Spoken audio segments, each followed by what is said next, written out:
네. 오늘 같이 나눌 하나님의 말씀은 레위기 26장 40절부터 46절이 됩니다.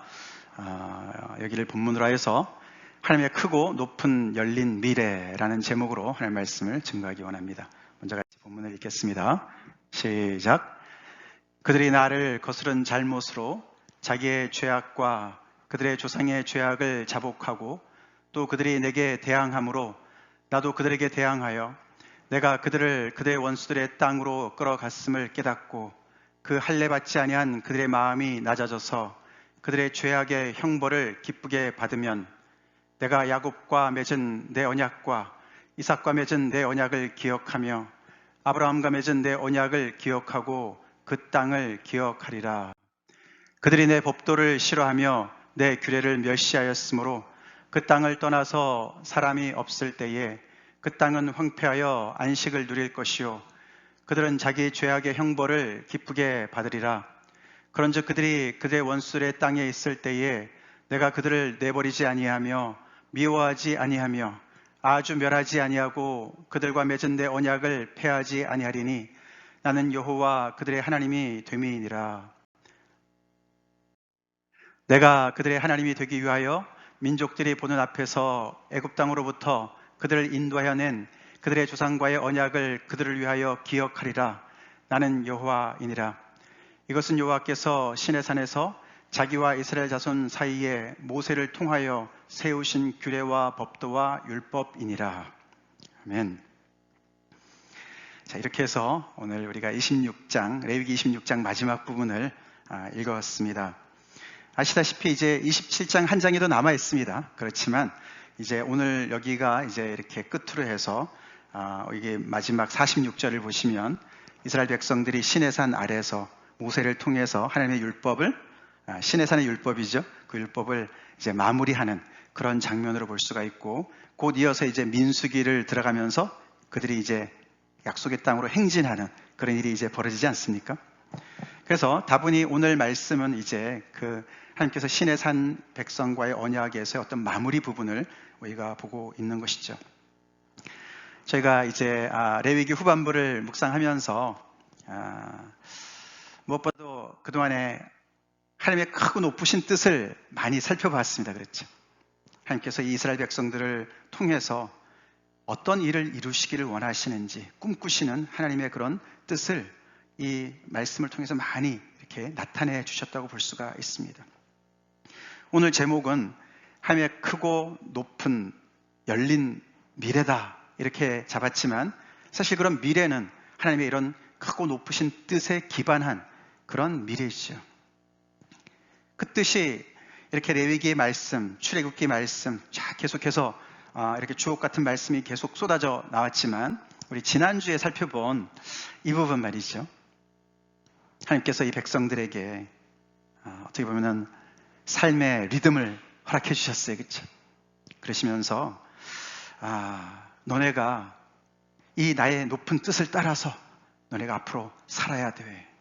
지금부터 살아야 되고 약속의 땅에 들어가서 그렇게 살아야 된다. 그러시면서 매주마다 매년마다 또 7년마다 또 50년째마다 그들의 인생 가운데 그들의 삶 가운데 정말 주기적으로 찾아오는 그런 삶의 리듬을 통해서 하나님께서 새 노래를 부르듯이 새 노래를 배우듯이 그렇게 하나님의 말씀을 따라서 뜻을 따라서 인생을 새롭게 살으라고 정말 하나님의 뜻을 거역하고 온 세상이 자기의 욕심과 자기의 모든 그런 그 힘을 발휘하면서 불협화음을 이루고 있는 그런 세상 속에서 하나님께서 이렇게 주어주신 이런 하나님과의 관계, 또 서로 간의 관계, 심지어는 자연과의 관계, 땅과의 관계조차도 하나님의 말씀을 기반으로 한, 안식을 기반으로 한 그런 정말 여유를 가지고 대하고, 품위를 가지고 대하고, 존중하고, 경외하고, 심지어 땅에까지도 안식을 베푸는 그런 정말 디그니티를 가진 그런 인생으로 새로운 꿈을 꾸면서 화음을 이루면서 하모니를 이루면서 그렇게 새 인생을 살으라고 하나님께서 그들에게 말씀해 주셨어요. 하나님의 간절한 마음을 우리가 놓치지 맙시다. 아멘. 레위기 말씀, 이렇게 정말 따뜻한 하나님의 말씀, 하나님의 그 정말 넘치는 그 사랑과 은혜가 담겨 있는 그런 하나님의 말씀인 것을 우리가 잊지 맙시다. 우리 이제 오늘 레위기를 이제 끝으로 하고 이제 월요일이면은 이제 끝나고 다음으로 이제 넘어가지 않습니까? 다음 말씀이 데살로니가 전후서 말씀이던데요. 그럼 우리가 이제 앞으로 한 5년이나 후에 이제 레위기 말씀을 또 묵상하게 됐죠. 매일 성경을 따라서 보니까. 근데 우리가 레위기 말씀을 딱 생각할 때마다 하나님이 그 백성들을 향해서 얼마나 크고 높으신 뜻을 품고 그 뜻에 그들이 정말 맞추기를 원하시는지 그 마음을 꼭 우리가 기억해 냅시다. 그래서 그들 삶 속에 이렇게 음악을 주신 것이죠. 새 노래를 주신 거예요. 새 노래를 주셨습니다. 근데 이 모든 것이 우리가 잊지 말아야 될 것이 하나님은 그냥 하나님의 이런 높으신 뜻을 위해서 자원자를 모으신 것이 아닙니다. 자원자를 모은 것이 아니라 이 이스라엘 백성들을 택하시고 불러내셔서 그들과 언약을 체결하시면서 한마디로 명령을 하셨어요. 명령. 이렇게 살면 좋으니까 한번 살아봐. 그게 아니고 너네 내가 애굽에서 건져냈기 때문에 너네는 이제 내 백성이 될 거야. 너네가 이제 언약을 체결하면 내 백성이 될 거니까 앞으로는 내 명령에 따라서 순종해야 돼. 그래서 그 순종의 가장 이제 어떻게 보면은 단적으로 표현한 표현이 출애굽기 34장 11절에 나오는데요. 여기 너는 내가 오늘 내게 명령하는 것을 삼가 지키라. 그래서 여기서 보면 우리는 하나님은 명령하시는 분이신 것을 알게 됩니다. 하나님 명령하십니다. 명령하십니다. 그러면 그의 백성은 어떻게 됩니까? 그 명령에 순종해야 되는 거죠. 순종해야 됩니다.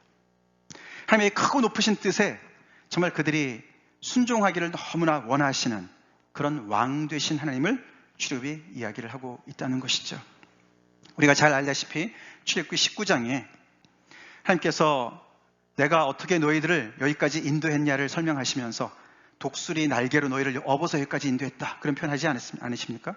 그러시면서 5절에 세계가 다 내게 속하였나니 너희가 내 말을 잘 듣고 내 언약을 지키면 너희는 모든 민족 중에서 내 소유가 되겠고 너희가 내게 대하여 제사장 나라가 되며 거룩한 백성이 되리라. 우리 레위기 말씀 묵상하면서 여러 번 우리가 읽어봤습니다. 이 말을 이스라엘 자손에게 전할지라 모세한테 명령하셨습니다. 그래서 모세가 내려와서 백성들한테 이야기를 했습니다. 그렇게 얘기하니까 8절에 보니까 백성이 일제히 응답하이르되 여호와께서 명령하신 대로 우리가 다 행하리이다. 그렇게 고백을 합니다. 사실 이들은 하나님께서 무슨 명령을 하실지를 아직 모르는 상황에서도 물어볼 것도 없습니다. 재고의 여지가 없습니다. 우리는 그렇게 하겠습니다. 하나님이 명령하시는 것 그대로 다 순종하겠습니다. 라고 사인을 하는 거나 마찬가지였어요. 하나님께서 말씀하신 대로 순종하겠습니다.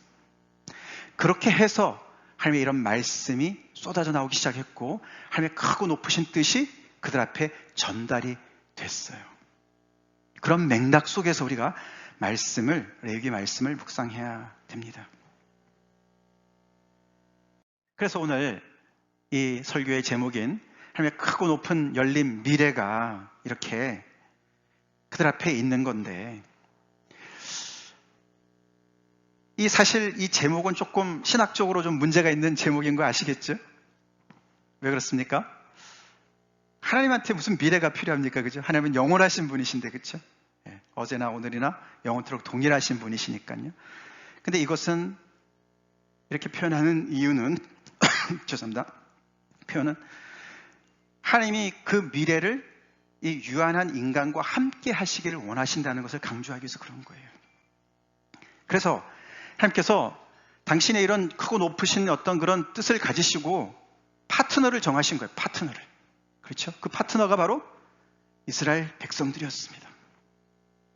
그래서 하나님이 그 파트너인 이스라엘 백성들과 함께 이런 미래를 꿈꾸시기를 원하시는 거예요. 물론 그것은 이스라엘 백성들만 그들과만 맺으실 것은 아니었습니다. 그렇죠?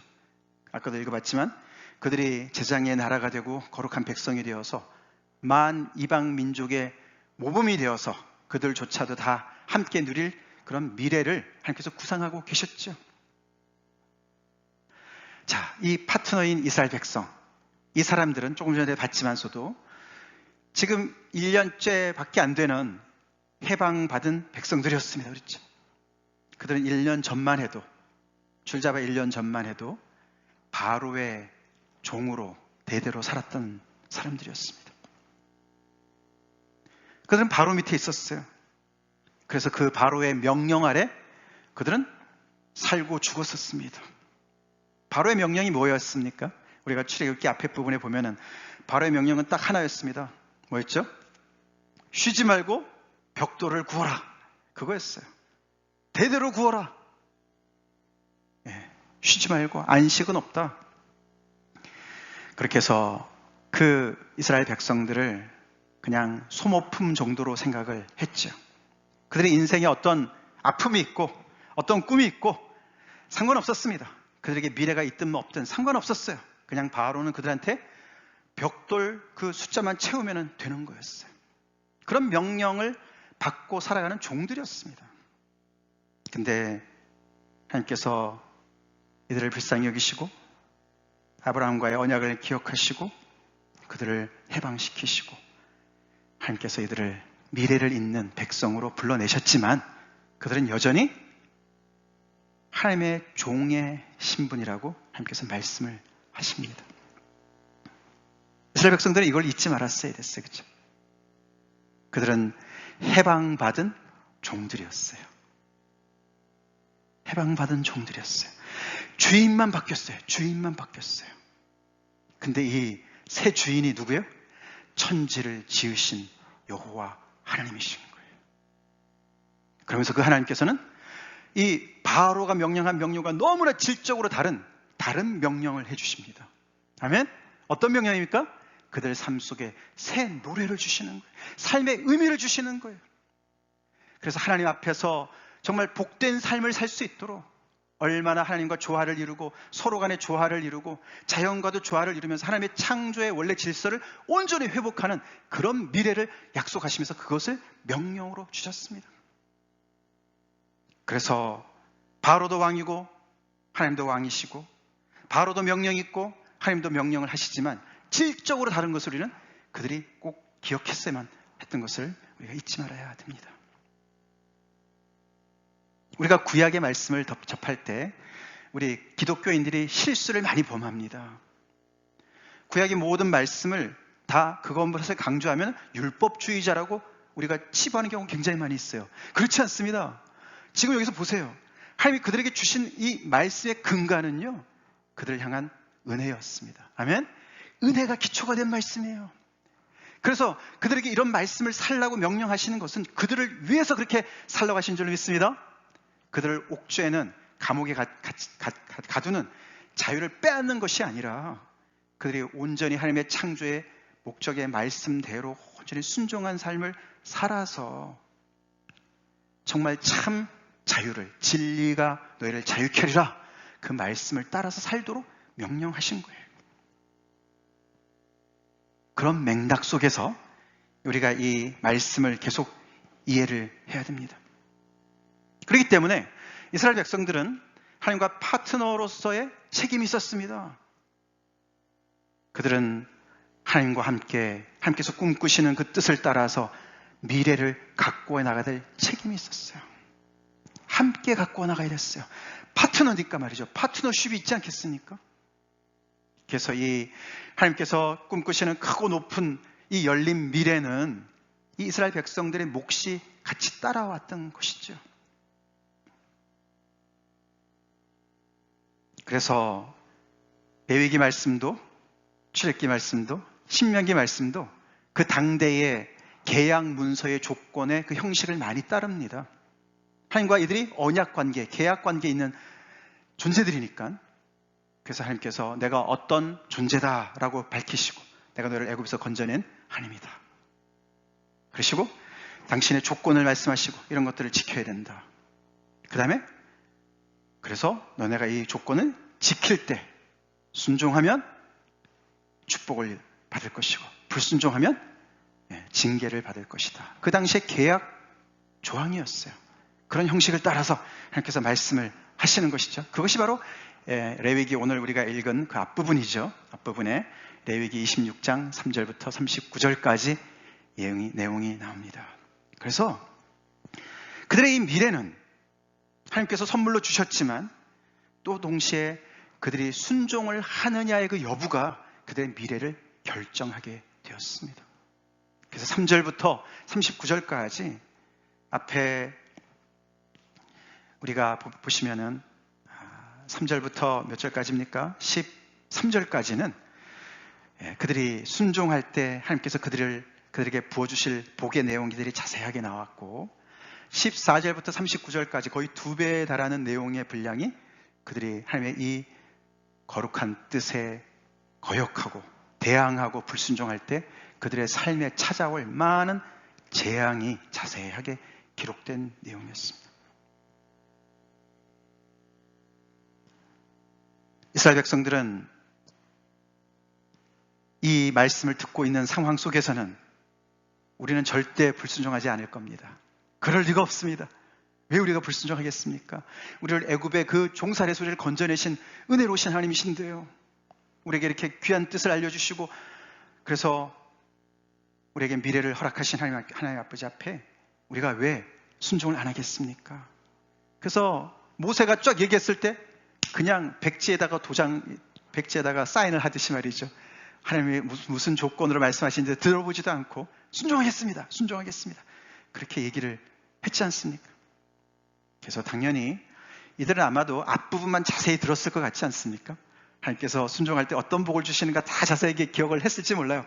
그 다음부터 14절부터 39절까지는 하나님께 불순종할 때 너희들 앞에 찾아오는 이런 어마어마한 재앙들, 내가 하늘에서 너네가 순종할 때 복을 내려주는 그런 것 대신에 재앙을 내가 부어주겠다. 그 말씀들은 아마 건성으로 들었을지도 모르겠어요. 자, 그 39절까지가 그 당대의 그런 언약 문서의 조항을 따라서 쫙 기록이 된 것이에요. 사실 거기서 끝나야 됩니다. 거기서 끝나야 돼요. 그래도 이 계약 조항은 그대로 성사가 되거든요. 근데 오늘 우리가 읽은 본문이 바로 어떻게 보면 부록과 같은 거예요. 원래 세상의 계약 문서의 부록은 어떤 겁니까? 굉장히 이렇게 파인 프린트, 조그만 글씨, 그죠? 굉장히 불리한 조항을 많이 쓰지 않습니까? 근데 우리가 조금 전에 읽어봤지만 그렇지 않아요. 하나님의 말씀, 오늘 40절부터 46절까지의 말씀은 그들의 순종 여부가 그들의 미래를 결정하는 건 맞지만 거기서 끝나지 않습니다. 오늘 본문은 한마디로 정리한다면 그들의 순종 여부도 중요하지만 더 중요한 것은 하나님의 지속적인 은혜가 미래를 결정할 것이다 라고 부록에 첨가하십니다. 할렐루야.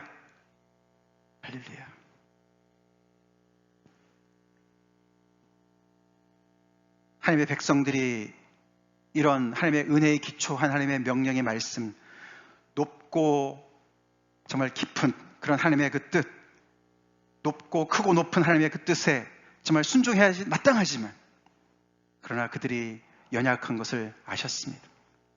당장은 순종하겠지만 그들이 약속의 땅에 들어가서 복을 누릴 때 그들은 금방 교만해질 것을 하나님께서 아셨어요. 그들의 세력이 강성해질수록 그들은 교만해질 것을 아셨습니다. 그래서 그들은 그 불순종의 그 길을 가지 말아도 되는 것을 끝까지 갔습니다. 끝까지 가서 결국은 모세가 얘기한 이런 모든 하나님께서 그들에게 벌 주시는 그 모든 징계를 하나하나 다 맛봤어요. 다 맛봤습니다. 오랜 세월이 걸렸지만 다 맛봤습니다. 그러면 거기서 미래가 딱 막히고 끝나야 되는 건데 오늘 40절부터 46절에 하나님께서 첨부하신 말씀이 그래, 너네 행동도 중요하지만 더 중요한 건 내 은혜야. 아멘? 내 은혜야. 그렇게 말씀하세요. 그래서 이스라엘 백성들은요, 시작도 은혜로 시작했고요, 이 뒤에도 은혜가 딱 받쳐주고 있는 것을 볼 수가 있고, 그것이 바로 우리의 인생인 줄로 믿습니다. 아멘? 그게 우리의 인생이, 바로 우리의 인생입니다. 우리 그런 말이 있어요. 소 잃고 외양간 고친다 이런 말이 있어요. 그렇죠? 예. 소를 잃은 다음에 외양간을 고치면 무슨 소용이 있습니까? 그렇죠? 소가 있을 때 열심히 외양간도 고치고 해서 소가 잘 있을 수 있도록 해야지, 소를 잃은 다음에 외양간 고치면 뭐랍니까? 근데 마치 오늘 본문은 조금 전에 우리가 읽어봤지만 하나님께서 너네 소를 잃었어도 외양간을 고쳐라, 그렇게 말씀하신 줄로 믿습니다. 왜요? 아직 끝나지 않았어. 하나님의 백성들은요, 이걸 꼭 기억해야 됩니다. 하나님이 끝났다 할 때까지 끝나지 않았습니다. 아멘? 그 말씀하십니다. 오늘 그 말씀하세요. 그래서 하나님의 그 말씀의 가장 핵심적인 내용이, 오늘 본문의 내용이 내가 기억할 것이다. 내가 기억할 것이다. 그 말은 하나님께서 그전에는 기억을 못 하셨다가 기억하겠다 이런 말이 아니죠. 그렇죠? 하나님은 잊으시는 분이 아니시죠? 어저께 우리 크리스 전도사님이 말씀 전해주셨는데 그렇게 얘기를 했어요. 하나님이 꼭 기억하셔야 될 우리의 죄악은 잊으시고, 아멘? 할렐루야. 너무 감사하죠? 이런 것, 너무너무 우리에게 너무나 중요한 것들은 잊지 않으시는 분이세요. 기억하십니다. 기억하신다. 무엇을 기억하신다 그랬습니까? 3번이나 반복되었는데, 하나님의 언약을, 야곱부터 시작합니다. 그죠? 야곱과 맺은 언약, 올라가죠? 이삭과 맺은 언약, 아브라함과 맺은 언약을 내가 기억할 것이다. 기억할 것이다. 기억할 것이다. 그리고 그 땅을 또한 기억할 것이다. 그 땅은 황무해졌지만 그 백성들이 안식년을 안 지켰던 것이죠. 그렇죠? 그래서 그 땅이 너무너무 정말 혹사를 당한 거예요. 그래서 이 백성들이 원수의 땅으로 끌려간 다음에 그 백성이 오히려, 그 땅이 오히려 쉬었다, 안식했다, 그렇게 표현하셨습니다. 그러시면서 기억할 것을 부정적으로 강조를 여러 번 하셨는데 내가 너희를 내버리지 않을 것이다. 너희 원수 땅에 있을 때 내가 너희를 버렸다고 너는 생각할 것 같은데 내가 너를 버리지 않았다. 너희를 미워하지 않는다. 너희를 멸하지 않을 것이다. 약속을, 언약을 폐하지 않을 것이다. 다 기억하는 것에 반대적인 이야기로 설명을 하십니다. 하나님이 아직 안 끝났다고 말씀하시는 거예요. 그 말씀을 아직 가보지도 않은 그 백성들한테 이렇게 자세하게 이 시내산 아래에서 지금 막 1년밖에 안 돼 있는, 애굽 땅에서 나온 1년밖에 안 되는 이 초년병들한테 자세하게 설명을 하고 계시는 거예요. 그런 말씀을 들었을 때 이스라엘 백성들이 하나님을 어떻게 느꼈을까요? 어떻게 느꼈을까요? 따뜻하게 느꼈을 줄 믿습니다. 아멘? 따뜻하신 하나님이세요. 그들을 너무너무 긍휼히 여기시고 사랑하시는 하나님이세요. 그들의 연약함까지도 품으시는 하나님이세요. 우리 하나님 바로 합시다. 아멘? 이런 하나님이세요. 그래서 이런 하나님의 그 간절한 그 소원이 그들로부터 배반을 당하시고 그들이 멸시를 하고 하나님을 미워하고, 그래서 그게 큰 죄인 거예요. 그렇게 죄인 거예요. 그게 하나님의 이 사랑을 짓밟는 죄인 거예요. 그렇지 않습니까? 우리에게 은혜를 베푼, 우리를 너무너무 사랑하는 부모님을 예를 들어서 우리가 배신한다, 배반한다, 나에게 정말 사랑으로 자기 생명까지 준 그런 친구를 배신한다. 엄청난 죄지요. 그래서 이 이스라엘 백성들은요, 이런 하나님의 이런 자세한 말씀들을 부담으로 느끼지 않았어요. 생명선으로 느꼈죠. 생명의 줄로 느꼈죠. 아멘이십니까? 그걸 우리가 잘못 오해를 하는 경향이 많이 있습니다. 오해해서는 안 됩니다. 근데 이 말씀에도, 오늘 본문에도 조건이 달려 있습니다. 너네가 이렇게 하면 내가 기억할 거야. 이렇게 하면. 그 안에도 그들이 해야 될 일이 있었습니다. 무엇이었습니까? 너네가 너의 죄악을 자복하고, 너네가 잘못해서 그렇게 당하고 있는 건 너네가 자복하고, 하나님 이게 다 내 죄 때문입니다. 내 탓입니다. 우리 탓입니다. 우리 조상들의 탓입니다.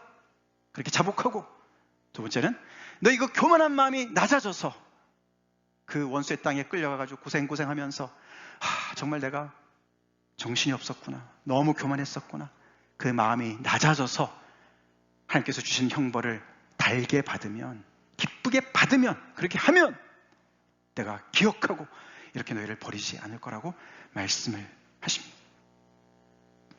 그렇지만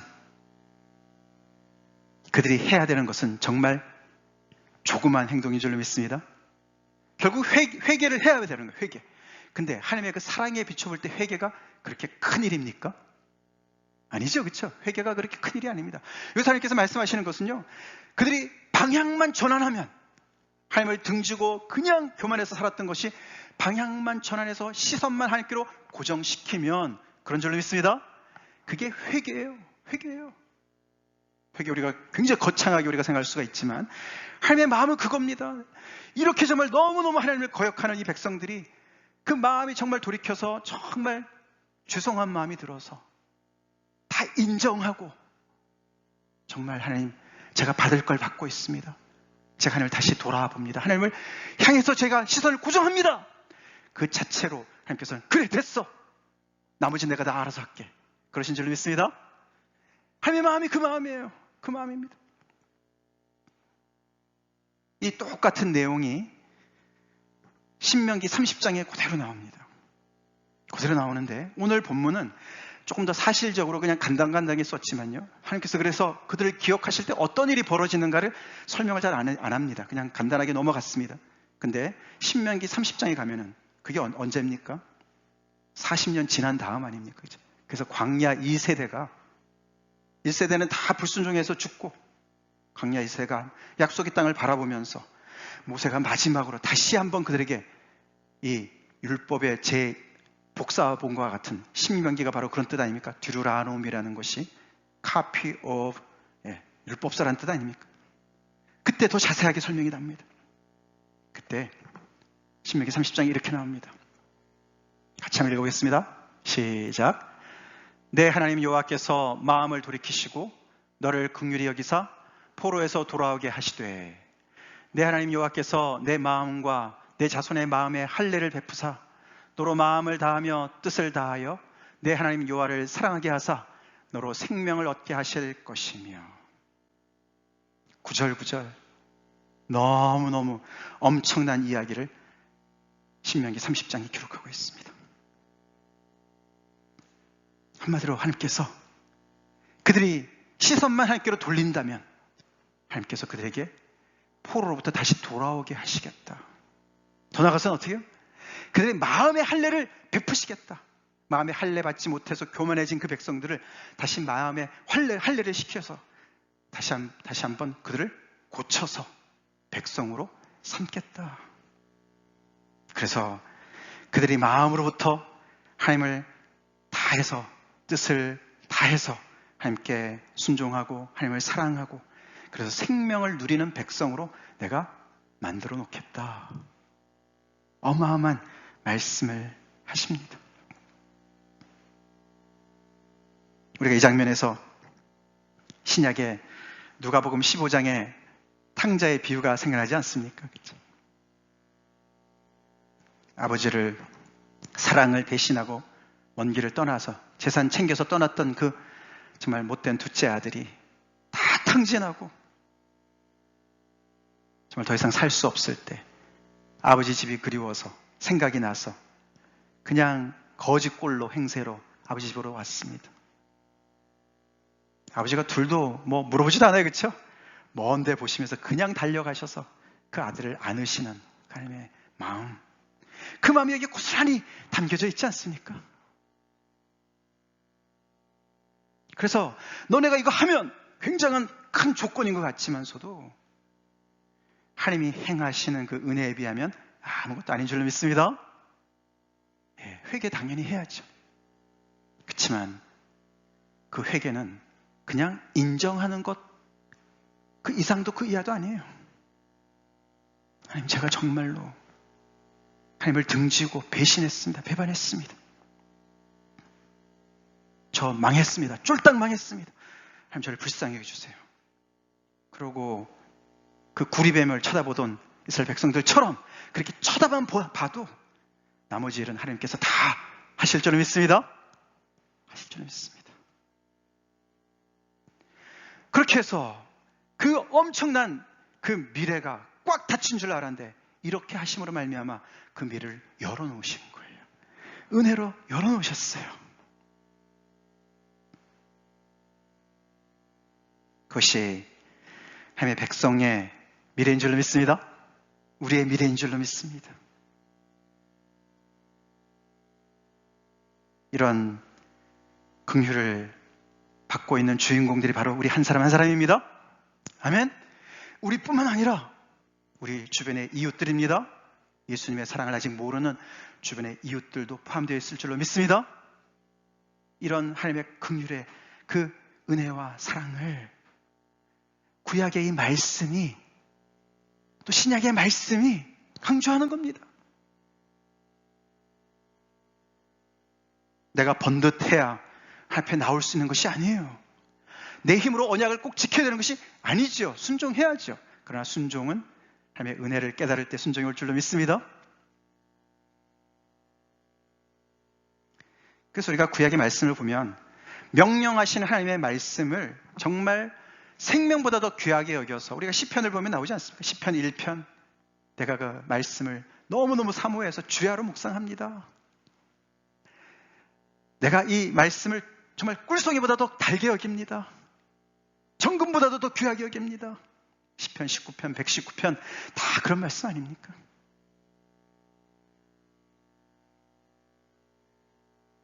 자, 근데 이 신명기 30장이요.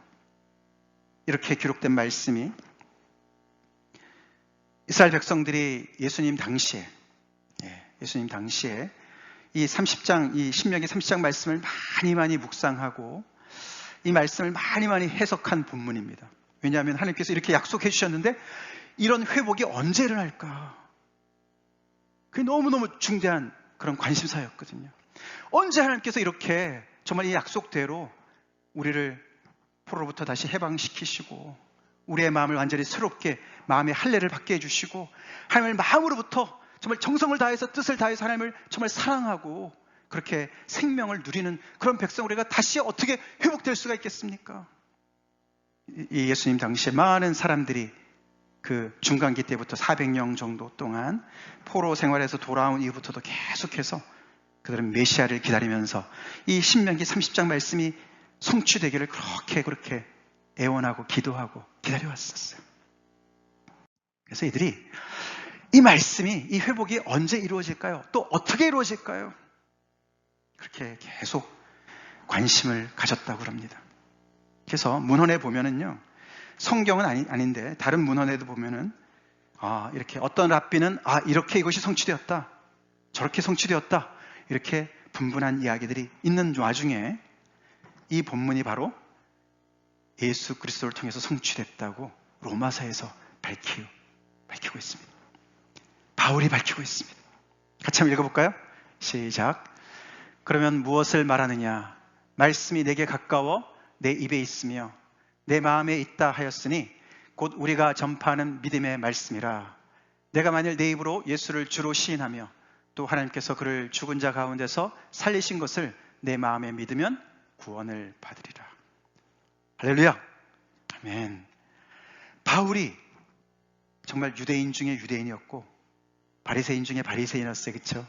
베냐민 지파 사람이었어요. 이 사람은 구약 말씀 율법에 정통한 사람이었어요. 처음부터 예수 믿는 사람 아니었어요. 그렇죠?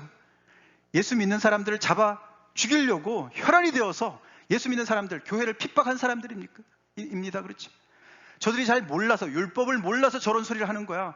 어떻게 메시아가 십자가에서 달려 죽을 수가 있어?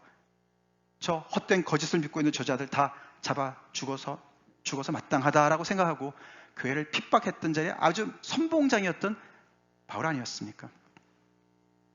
근데 그가 완전히 뒤집어졌어요. 왜 그랬습니까? 다메섹으로 가다가 거기 있는 교회를 핍박하려고 그래서 대제사장한테 공문을 받아서 그 권위를 가지고 가서 많은 사람들을 포박해서 오려고 가는 길에 갑자기 호련히 큰 밝은 빛 앞에 그가 꼬꾸라졌습니다. 소리가 들려왔습니다. 사울아, 사울아. 바울의 그 이전의 이름이 사울 아닙니까? 사울아, 사울아, 내가 왜 나를 핍박하느냐? Sir, 누구십니까? 나는 내가 핍박하는 예수다. 그 말씀에 그냥 완전히 그 인생이 무너졌어요. 그는 그 순간에 시력을 잃었고요. 시력만 잃었겠습니까? 사흘 동안 식음을 전폐했습니다. 그의 인생의 모든 가치관이 와르르 무너졌죠. 그렇지 않겠습니까? 구약의 모든 자기 나름대로 체계화시켰던 그 모든 율법의 말씀에 아무리 생각해봐도 메시아가 십자가에 달려 죽을 수 없는 것이었어요. 그것이 그의 결론이었습니다.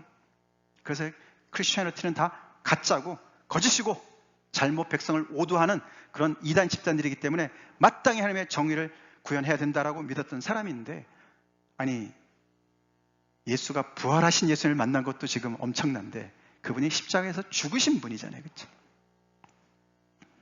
그래서 사흘 밤낮을 흑암 중에 있으면서 그는 완전히 어린아이가 되어서 다른 사람의 인도함을 받고 인생이 다시금 재탄생되는 그런 계기를 맞은 사람이죠. 그래서 그는 여기저기에서 계속 간증했습니다. 하나님께서 은혜로, 주님께서 은혜로 나를 사도로 부르셨다. 나는 죄인 중에 괴수다. 왜요? 예수님 믿기 전에 이렇게 정말 맨정신으로 많은 사람을 핍박했었거든요. 근데 그런 바울이 이 이야기를 하는 거예요. 지금 이 이야기를 하는 거예요. 이 신명기 30장의 말씀, 너 유대인들이 너무너무 지금 기다리고 있지 않느냐? 너네가 목말라 기다리는 그 말씀이 이 십자가에 달려 죽은 예수님을 통해서 성취가 됐어. 성취가 됐어. 예수님이 바로 너희들에게 마음의 할례를 베푸시는 분이야. 너에게 구원을 베푸시는 분이야. 그래서 누구든지 주의 이름을 부르는 자는 구원을 얻을 것이야. 유대인이나 헬라인이나 차별 없이 이 예수의 이름을 부르는 자가 구원을 받을 것이야. 왜요? 자기가 경험했거든요. 예수님을 믿게 된 다음부터 그의 마음의 할례를 받아서, 할렐루야, 그가 완전히 거듭났거든요. 자, 그렇게 해서 바울과 그 모든 초대교회 예수 믿는 사람들과 그 복음이 전파되어서 지금까지 교회 역사를 통해서 2000년 역사를 통해서 우리에게까지 내려온 이 모든 교회에, 그전에는 이스라엘 백성들이 혈통으로 유대인이냐 아니냐를 따져서 이스라엘 백성들을 따졌지만 이제는 예수 그리스도를 믿느냐 안 믿느냐, 예수를 주로 고백하느냐 안 하느냐에 따라서 이제는 이스라엘이 결정되지 않습니까? 하나님의 백성이 결정되지 않습니까? 그들의 미래가 결정되지 않습니까? 그래서 이 표현이 여기 특별히 뒷부분 9절 말씀에 내가 만일 내 입으로 예수를 주로 신하여, 그 앞에 말씀이요, 말씀이 내게 가까워 내 입에 있으며 내 마음에 있다. 그 말씀이 바로 신명기 30장에 나오는 이야기예요. 너네가 이 말씀을 어떻게 지켜야 될지, 하늘에 올라가서 가서 얻어올까? 아니면 저 깊은 곳에, 바다의 깊은 데 가서 내가 찾아와야 될까? 어떻게 해야 내가 그런 하나님의 이 놀라운 은혜를 내가 입을 수 있을까? 그렇게 할 거 없다. 거기 신명기 30장 14절에 똑같은 표현이 나오는데요. 오직 그 말씀이 내게 매우 가까워서 내 입에 있으며 내 마음에 있은즉 내가 이를 행할 수 있느니라. 하나님의 말씀을 너무나도 확실한, 단순한, 그렇다고 지키기는 쉽다는 얘기는 아니지만 단순한 하나님의 말씀이 바로 옆에 있다, 너네가. 그러니까 그 말씀을 지켜야 된다라고 하신 말씀, 그 말씀, 새롭게 회복하실 하나님의 말씀이 그들 앞에 올 것인데 예수님을 통해서 바로 임했다. 바울이 그렇게 얘기를 합니다. 자, 그러면서 아까 봤던, 정말 하나님께서 이렇게 이 이스라엘 백성들이 끝까지 다 불순종해서 그 갔던 모든 길들, 그래서 그들이 포로에선 돌아왔을지 모르지만 예수님 당시에도 여전히 이런 하나님의 역사를 거부하고 자기들 기준의 하나님의 역사를 기다리고 메시아 되시는 예수님을 평가하고 판단하고 정죄하고 그러고 있는 그들을 향해서 바울이 안타까웠어. 하나님의 역사는 계속해서 이방을 향해서 뻗어나가고 있는데 가는 곳곳마다 유대 회당에 가서 말씀을 전해도 이들이 믿질 않는 거예요. 바울의 고민이 그거였습니다.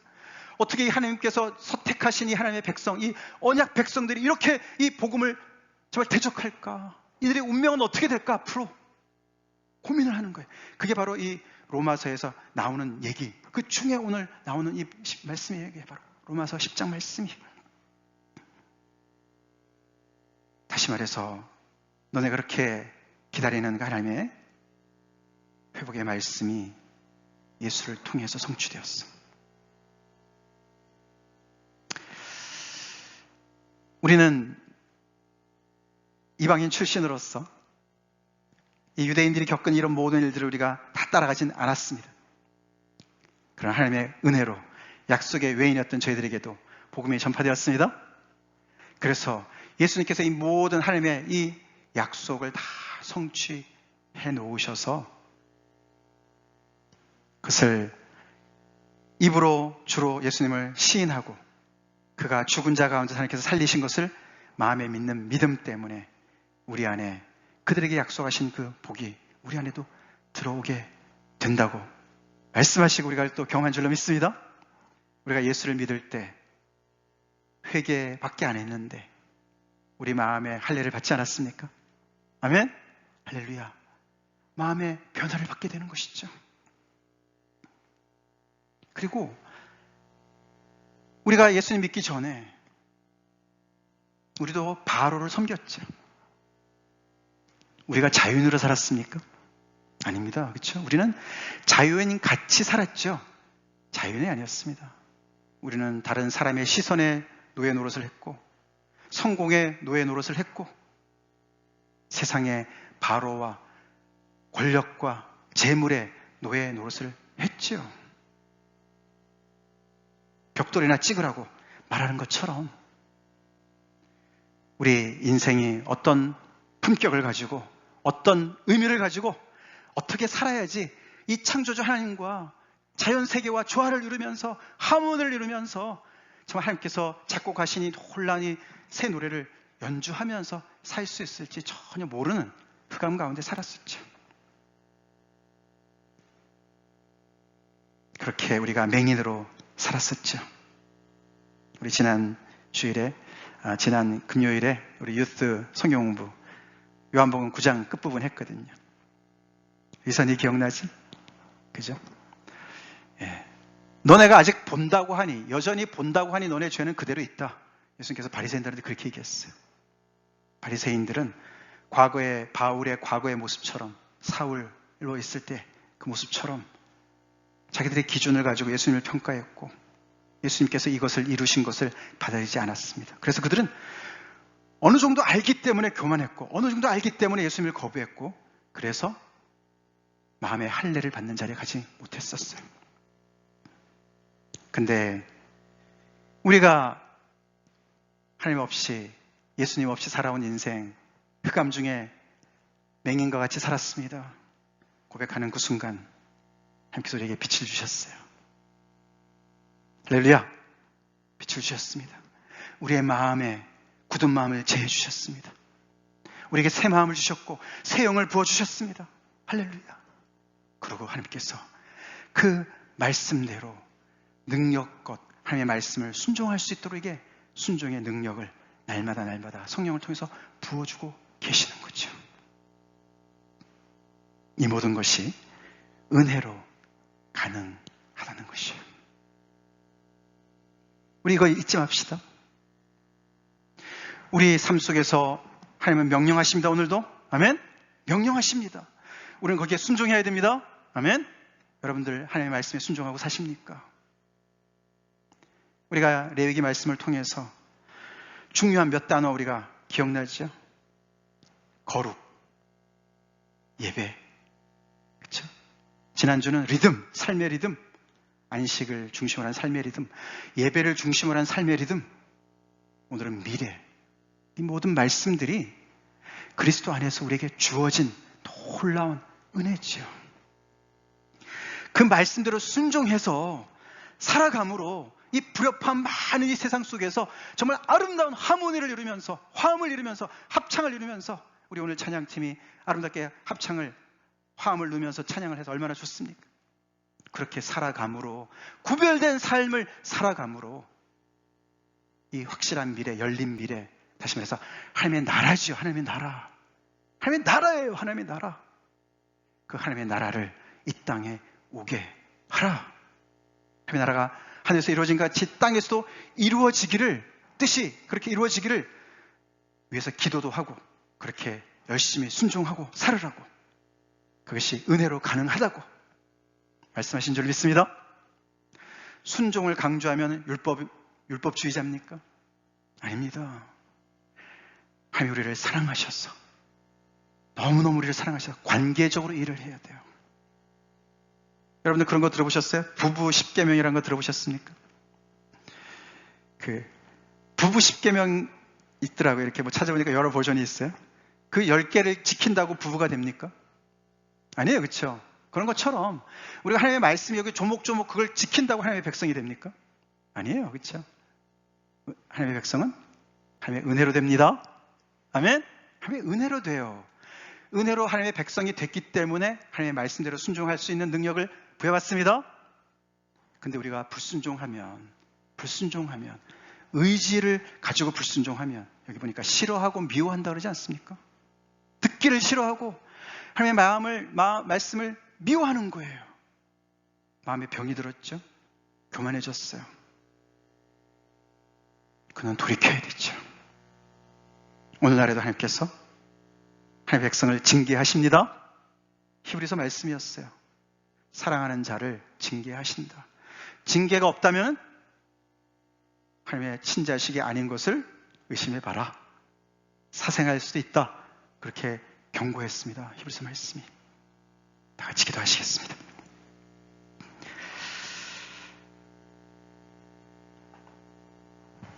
이렇게 해서 우리가 레위기 말씀을 묵상을 마칩니다.